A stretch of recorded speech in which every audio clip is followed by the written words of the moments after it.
Accountability feels like an attack when you're not ready to acknowledge how your behavior harms others. Good morning and welcome to this live broadcast. I'm so grateful if you are catching me live. Let me know in the comments. Otherwise, again, let me know you are here listening to the replay. My friend posted this on his page today, and I really resonated with it a lot. Actually, there were two posts that I saw today that I wanted to share on, and I hope it's helpful. And just as a background for those who are listening to me for the first time, I usually share stuff here na nakakatulong sa akin. And these are also things that I'm working on. So I'm not here to preach or to teach or to tell people what to do or what not to do. But I am, like, when I see, like, for me, it's like treasure. Pag nakita ko, like, oh, this is so useful, I find it very useful. I can't wait to share it to people. Because I think it can help a lot of us mabawasan yung pag-aaway sa pamilya, pag-aaway sa ibang tao. It also perhaps can lessen our own anxiety, our stress, our depression. And I know what all of that is like. And I think many of us are lacking resources to be able to go through life and deal with our life issues and challenges effectively. So I'm trying to share as I'm learning, as I'm growing, as I'm applying all of these things in my own life, in the hopes that it'll help someone today. So I think I'll start with this one maybe. So accountability feels like an attack when you're not ready to acknowledge how your behavior harms others. I think so many of us, we've all been, how can I say, guilty of this, where someone wants to give us feedback, or we are meant to be given feedback, and we become very defensive instead. Ayaw natin makinig, and we interpret the feedback as an attack. Especially, like, we have people wanting to speak to our lives, or our friend wanting to speak to our life. But I would always say, one thing that, and I shared this last Friday dun sa interview that I was in, and I said I already understand that all of these behaviors are in me: the insecurity, the fear, the arrogance. But it's not an excuse for me to say, like, I know I'm already like this, but I'm not willing to change. It is, I know that this is in me, and what's your feedback? How can you help me change or make myself better? And then sabi mo, why would I even want to listen to people giving me feedback? Well, because this is a little tricky to explain. Well, maybe we'll start with this. Well, number one, it is very important to be able to listen to people that you trust when they are giving you feedback. So I sort of like get this. Well, people who try to speak to me, they're not there to attack me, but they're like, bam, we're concerned about this and that, and I want to listen to that, right? But you're also going to see in general, ibig sabihin, and I cited a biblical example, and please correct me if I'm not getting this right, but if one person within your church, just as an example so people understand the context, sins, go to your brother or your sister and show them the sin. If they don't listen to you, bring in another brother or sister. If they don't listen to you, bring in like a church elder or a senior. And if they still don't want to listen, expel them from your brotherhood or your group. Now, this is interesting. I'm not saying that, necessarily we do harsh, and I would just say it's harsh, and I'll explain a little bit why maybe it's not also harsh. But I think it's also necessary, because if a behavior has already been called out, and we know it is hurtful to the person doing, well, obviously we see it's hurtful to other people first, but if it's also hurtful to the person doing it, you're literally could be saving that person's life, because if they are not, kung di sila masabihan, they will go on in their self-destructive ways and end up hurting themselves more and other people more, and that's on you. Ito nga yung malaking problema natin. A lot of us don't have the courage or the guts to actually speak out and tell people what we're seeing. We're seeing a behavior, and I myself, like I said, I've been guilty of this as well. We see a behavior and we don't call it out. But I'm grateful that we get chances again, that if this behavior is not, just for lack of a word, right? It's not beneficial na. I think that's a better word. If it's not beneficial to the greater good or the majority, and it's actually not just beneficial, but it's actually hurtful and harmful, I do believe it has to be called out. It has to be brought to that person's attention. Bakit? Many times, that person is not even aware of their behavior. Now, if there is what we call this a willingness to change the behavior, a willingness to alter the language or the actions, then and you can see that they're literally trying to work on it. That's great, but I would say different people will have different experiences. Some people will feel resistance, right? I think this happened in my broadcast dun sa Kamay ng Pag-asa nung Friday, where they were asking, I'm trying to tell this person to stop this behavior or to do this, and lalo silang, they'll say sorry, they'll ask for prayer, that they'll do it again. Well, the simple answer there is, why is this person still in your space? Like, I would either, if I've already approached and tried to speak to them, and they said they were like, why are they still there? Then I would just say, well, this relationship is not working out for me because these are the concerns that I brought out, and I was really trying to communicate this in love, understanding, and compassion, and it's still not working out. Then I'm out of here. It's not gonna work for me. I think many of us need more conversations like that, where we can be very honest. But this does not mean that you become obnoxious. Any obnoxious, like everyone has an issue, and you're ikaw laging tama. You're always the best. You're always the one who's right. I think that's another toxic behavior that many of us are not spotting. It's always about other people na mali. It's always other people who have issues and not me, and that is that's a scary space to be in, because you're gonna notice also. I think many of us create delusional worlds where we think, oh, this in my world, I'm the best, I'm the greatest, and everyone else will just fall into place to kiss my butt, and it's sad because you might think they're doing that, and they probably are, but they're not coming from a space of love and compassion and encouragement, and they're not, or godliness, whatever works for you, and they're not in a space to really help you grow. Because if you are seeing a toxic behavior, toxic trait, and it's in all of us, and pinapabayaan mo yan, I would say that is on you as well. Someone asked that, diba? Like, am I my brother's keeper? Well, absolutely. I mean, if you are spotting it, and you are, again, sorry, this was posted by my friend Chris, and like, just there's so many things that popped up in my awareness nung nabasa ko to. Like, accountability feels like an attack when you're not ready to acknowledge how your behavior harms others. It's always about, oh, hindi, tungkol sa kanila yan. Sila mag-adjust, Or we say, ganito talaga ako. My other friend, Myra, posted. Sabi niya, oh, I wish I could remember the exact quote, but we never say, ganito talaga ako, without even wanting to make an effort to change. Really? Like, you're an a-hole in your behavior. So sabi mo, ganyan ka talaga? I mean, that's how you speak to your children? That's how you speak to your husband or wife? Really? And you just say, ganyan ka talaga. Without any effort to make a change in your life, that is scary stuff. Because you're going to find yourself more and more alienated and disconnected from people. And some people, maybe you're a narcissist, and that's a judgment, that's a label. And you're like, well, it doesn't matter, this and that. Well, no, it does matter. Because if you were really to wake up and see, like, hey, I'm not fitting into this norm, and I'm not trying to say that people will have to, you're trying to comply with certain norms so that you fit in, but I'm saying for you to have your harmonious functioning in society.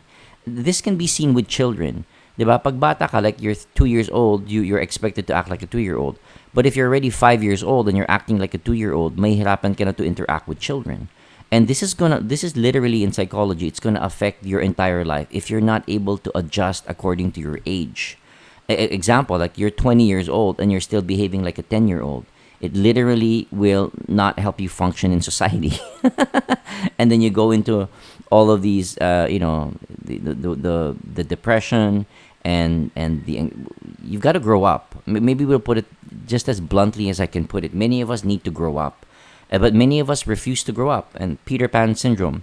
I don't ever want to grow up. I want to be like a kid forever and treat people like they're also children. It won't work. You can try it out. Maybe it'll work in this small world that you created where you are manipulating people. Diba? Parang kinokontrol mo na yung mga tao because they're not speaking out. I've always loved, to a certain degree, I've always loved speaking out because I could always I felt it was always empowering to be able to say what is okay and what is not okay. When a lot of people, they will just say like everything is okay. No, it's not. And this was another, another topic I'll be speaking on in the next few months. But I've shared this also as before, boundaries. If you are too nice, you can literally die sooner or die early. I mean that the data is in. Um, I won't cite like like just in case you're not interested, but the data is in. Like why would like the good, sorry, the nice people die sooner? Well, because you are all your throughout your life you're freaking avoiding confrontation, and but you're not being honest and you're not being real. Like I would rather have conversation with people who are so real. But what's the difference, ma'am? Well, the difference is there are people who are real and who have good faith. Ibig sabihin, they're being real, but not in any fiber of their being are they trying to pull you down, to discourage you, or to say you're a bad or evil person. They are being real because they're trying to say like, hey, there's a behavior we're seeing that you can, that is affecting other people and harming other people, and maybe you'd like to look into it. Maybe you'd like to, find some, get more feedback and find solutions on how you can alter that behavior because it's not helpful for you. People are ano to, people are distancing themselves from you. People are being hurt when they're around you. People are labeling and judging you as toxic, because of how you communicate. So I think so. Ganun lang yun eh. The main separating factor here would be good faith versus bad faith. When you know it's bad faith, it doesn't matter. Well, it's just because people don't like you. People hate you. I get that. You'll always have that. But there are those you don't want to lose people who you don't want to lose people who are there who have your best interest at heart, meaning they sincerely want to see you grow and develop and become better. You want to keep surrounding, and I would say to those people like, thank you for giving me this feedback straight to my face and letting me know. And I've had people over the years tell me this, and I so appreciate them. And bakit nadi-diffuse to? Bakit it doesn't escalate into an argument? It's because they see, well, Bam is taking it in a way where he's using it to process to make himself better. And it's not about the person giving the feedback. Where many of us, it's about this person giving the feedback, this and that. And then we cut off the relationship and we go to the next, and then mabigyan tayo ng feedback, we cut it off again. But it becomes a pattern for so many of us. So I just really like this one, and it really, really helped me. And everyone else, but what in a word, what is this, Bam? When hi Ellen, thanks for being here. In a word, ano to? It's ego. Ego always. Now I'm gonna go to the second post of my friend. Ego always wants to have an enemy. So may mga kaaway ba kayo today? Like you're saying, oh, alam mo yung tao na yan, ganyan yan. Itong babae na to, ganyan yan. Itong lalaki na to, ganyan yan. Well, guess what? That is 100% your ego speaking. Every time you are making someone less than you, ego. Every time you are someone making greater than you, ego. Right? So, but especially if you are creating a party where you're talking about this one person, then that's an ego group party. And why is that harmful and hurtful? Because you don't see that exact same behavior in you. It's also in you. All those toxic traits that you're speaking about, na kwento mo sa iba, that's all about you. Because you 100% have those toxic traits, right? It's a bitter, well, not bitter, but a hard pill for us to swallow. Because many of us don't ever want to be on that end where, oh, ako kailangan magbago, I need to change. No, sila lahat magbago, but not me. And then you find yourself in a death trap.